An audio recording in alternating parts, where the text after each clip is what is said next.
ሰው የተፈጠረበትን እውነት ሲያጣው መሪዎችም ተመሪ ህዝቦችም የመኖር ትርጉም ይጠፋቸውና ሁሉንም አይነት ችግር ሲሞክሩ በታሪክም በሰብአዊ ህልውናም ከፍርድና ከፍትህም በእምነትና በራእይም ይከስራሉ። ታላቁ ነቢይ ኢሳይያስ ስለ እውነት እንዲህ ሲል ጮኋል። ፍርድም ወደ ኋላ ተመልሷል፣ ጽድቅም በሩቅ ቆሟል። እውነትም በአደባባይ ላይ ወድቋልና ቅንነትም ሊገባ አልቻለምና። እውነትም ተአጥቷል፣ ከክፋትም የራቀ ሰው ለብዝበዛ ሆኗል። እግዚአብሔርም ፍርድ ስለሌለ ተከፋ። ትንቢተ ኢሳይያስ ምዕራፍ 19 ቁጥር 14 እስከ 15። እውነት ሲወድቅ ሐሰት ቦታውን ለመያዝ ወዳጆቹን አጥብቆ ይፈልጋል። ከሐሰት ተግባር ጋር የተወለዱ ልጆች እስኪያገኝ ድረስ ሐሰት ክፋትን ደጅ ይጠናል። እውነትን ከሚክዱ ጋራ እውነት ቦታ የለውምና ስፍራውን ለሐሰት ሲለቅ መንፈሳዊ መሪዎችና መንግስታዊ ኃይሎች በፍትህና በፍርድ እንዴት ግራ እንደሚጋቡ ነብዩ ዕንባቆም እንዲህ ሲል አጉረምርሟል። አቤቱ እኔ ስጮህ የማትሰማኝ እስከ መቼ ነው? ስለ ግፍ ወዳንተ ስጮህ አንተም አታድንም። በደልስ ስለምን አሳየኸኝ? ጠማምነትስ ስለምን እመለከታለሁ? ክፋትና ግፍ በፊቴ ነው። ጠብና ክርክር ይነሳሉ፣ ስለዚህ ሕግ ላልቷል። ፍርድም ድል ነስቶ አልወጣም፣ ኃጢአተኛ ጻድቅን ይከበዋልና። ስለዚህ ፍርድ ጠማማ ሆኖ ይወጣል። ዕንባቆም 1:2። ክርስቶስ በመጣ ጊዜ እውነት ጠፍቶ የሐሰት አባቶችና መሪዎች የነገሱበት ጊዜ ነበር። ጌታችን መድኃኒታችን ኢየሱስ ክርስቶስም እንዲህ ብሏቸው ነበር። እናንተ ከአባታችሁ ከዲያብሎስ ናችሁ፣ የአባታችሁን ምኞት ልታደርጉ ትወዳላችሁ። እርሱ ከመጀመሪያው ነብሰ ገዳይ ነው፣ እውነትም በእርሱ ስለሌለ በእውነት አልቆመም። ሐሰትን ሲናገር ከራሱ ይናገራል፣ ሐሰተኛ የሐሰትም አባት ነውና። ቅዱስ ዮሐንስ ወንጌል ምዕራፍ 8 ቁጥር 44። የጲላጦስ ጥያቄ እውነት ምንድነው ለሚለው መልሱ ሐሰትን ሲናገር ከራሱ ይናገራል የሚለው ቃል የራሱን ጨለማ ብርሃን አስመስሎ እውነትን ለማታለል መታገል ማለት ነው።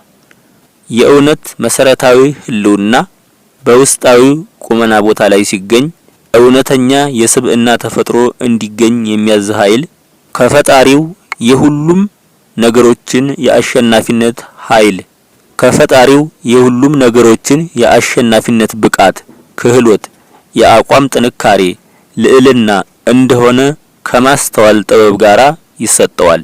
እኛም እውነት ጠፍቶን ከዚያም ከዚህም በጉልበት በእልህ በትዕቢትና በጠላትነት ግፊት ሀገርና ትውልድ የምንገነባበትን ኢኮኖሚና ጊዜ በጦርነት አባከንን። ያሳዝናል። ብዙ ትውልዶችን በጥላቻ ፍልሚያ ውስጥ ከተትን።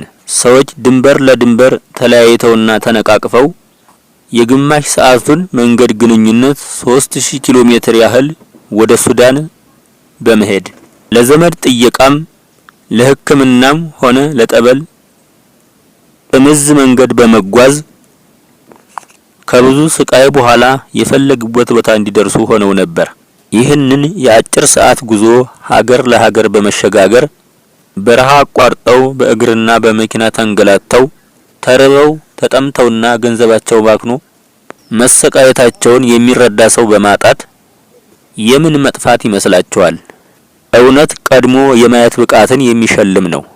ለሰው ልጅ ሕይወት፣ ክብር፣ ሞገስና የጸጋ ልዕልናን የሚያጎናጽፍ የበረከት ተስፋን ከነሙሉ ጥበቡ የሚሰጥ የማስተዋል ብሩህ ተስፋ አእምሮን የሚያቀናጅ የሰው ልጅ ችግር መፍቻ ጭምር ነው።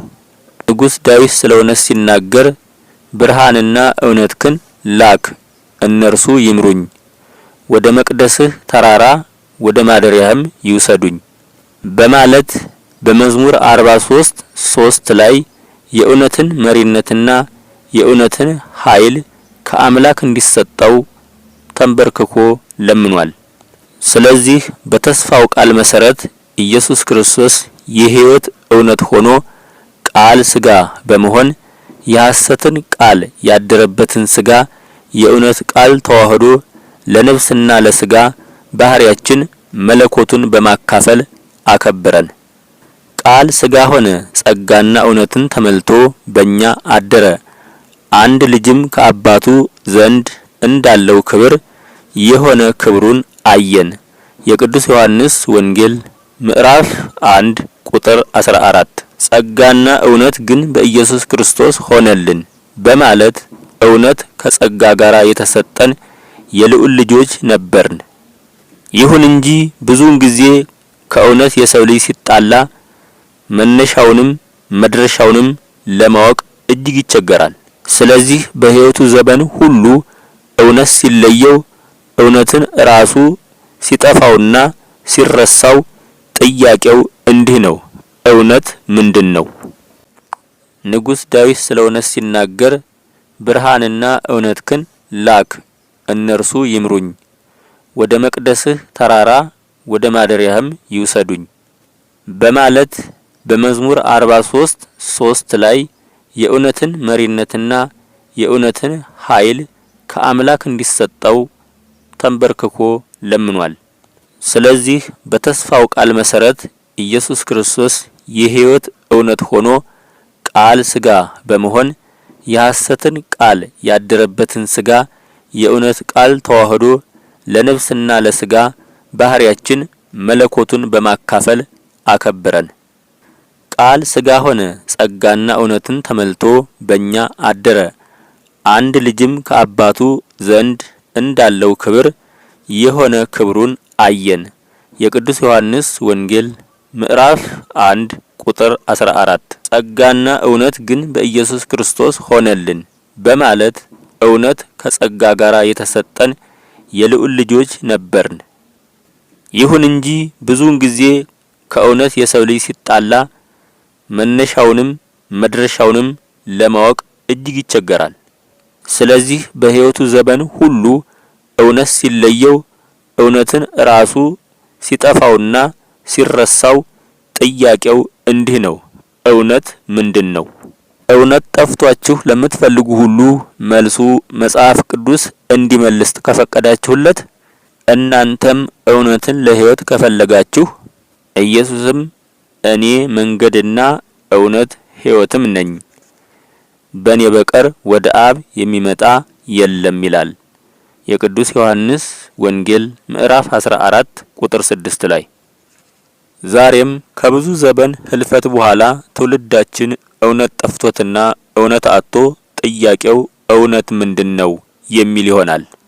ስለዚህ ከምናየው ከምንሰማውና ከምናደርገው አንጻር ጸጋና እውነት ሊኖርብንና ልንሰራበት ስላልቻል ለእውነት እንደ እንግዳ የመሆን አደጋን አላየነውም። ለጊዜው ቀንና ሰዓት ጥቅም ብቻ የምንታገል የስነ ልቦና የህሊናና የአእምሮ እውነት በእጅጉ የተለየን በሕይወት ስብዕናችን ውስጥ የኑሮ የሀብት ብልጽግና በረከት ረድኤት ለረጅም ዘመን የራቀን እርስ በርስ የምንቀማማ የመጨረሻው ዘመን ትውልዶች የመካካድ ምስክሮች ነን። መቼ ይሆን እውነት፣ ተስፋ፣ ራእይ፣ አንድነት የሚሳካልን? ለዚህ ዘመን ትውልድ መሪዎች እውነት ምንድነው? በየትኛውም መንገድ የበረከት የቃል ኪዳን ሰው ሲያልቅ የሚቀየረው የወደቀ ሐሳብ ብቻ ነው።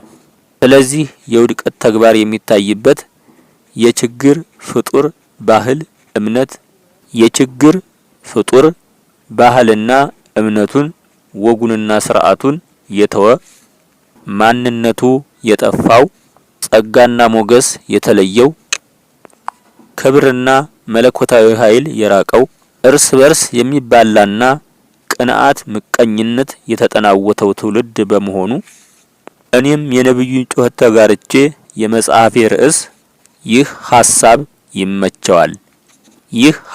ይመቸዋል ብዬ ስለገመትሁ የመጽሐፌ ርዕስ የሰው ቃርሚያ ብዬ ሰይሜዋለሁ።